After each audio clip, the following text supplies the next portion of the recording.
May legit carbon yan, Lodi. Mas magaan to. Mas gusto ko pa to kaysa dito. Isa na ata ito sa pinakamalupit kong sapatos ngayon. Noong una medyo masakit gamitin kasi snug fit siya. Pero nung na-break in ko, grabe. Sobrang sarap talaga sa paa. Nung gamit ko nga ito, hindi sumakit tuhod ko. Ngayon, nasa harapan natin ang Li-Ning Way of Wade 10. Check natin yung materials ng sapatos. Usapan natin yung uppers. Yung materials niya is like para siyang screen plastic. Marami siyang support. Lang sa gilid, may lateral containment. Mix din siya ng leather, even sa thumb. May dito yung Way of Wade 10. Mapapansin nyo dito yung mukhang carbon, pero plastic pala siya. Yung pinaka nagustuhan ko sa sapatos na to is yung cushion, guys. Napakalambot, napakaganda yung cushion niya. Kahambing ko siya sa Boost. In terms of court feels, medyo similar sila. Pareho silang masarap sa paa.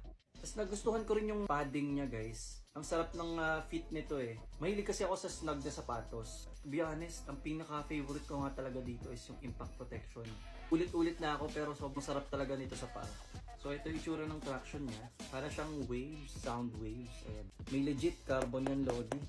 So di mo na kailangan lagyan to ng carbon insole. Pagdating nga pala sa fit, snug fit siya, guys. So, pwede kayo mag-half size up, especially kung wide footer ka. Kung naghahanap ka ng pangmatagalan, masarap sa paa. Guys, the best na to. Marami pa nga palang ibang kulay ito, pero gusto ko talaga tong powder blue eh. Ganda niya. So, na-order ko to dito sa TikTok shop, guys. Yung ilalagay ko sa baba, yan yung legit account ng Li-Ning.